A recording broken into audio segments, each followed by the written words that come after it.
നമുക്ക് evening snack റെഡിയാക്കിയാലോ. അതിന് ഒരു ബൗളെടുക്കുക.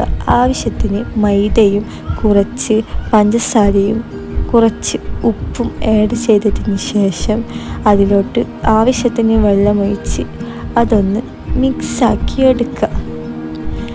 ഈ ഒരു തിക്നെസ് കിട്ടണം. അതിന് ശേഷം നമുക്ക് വേണ്ട പഴം മുറിച്ചിടാം. നമുക്ക് ചെറുതായിട്ടാണ് വേണ്ടത്, അതിലായി നമ്മൾ ഇതേപോലെ മുറിച്ചിടുന്നത്. നിങ്ങൾക്ക് വലുതായിട്ട് വേണമെങ്കിൽ വലുതായിട്ട് മുറിച്ചിടാം. അതിനനുസരിച്ച് മാവിൻ്റെ ക്വാണ്ടിറ്റി കൂട്ടണം. അതുപോലെ മറക്കരുത്.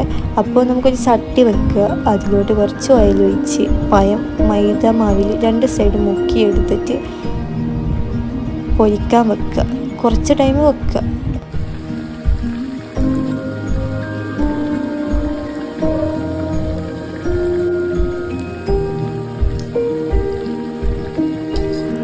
എന്നിട്ട് ഇതൊന്ന് ജസ്റ്റ് മറിച്ചിടുക.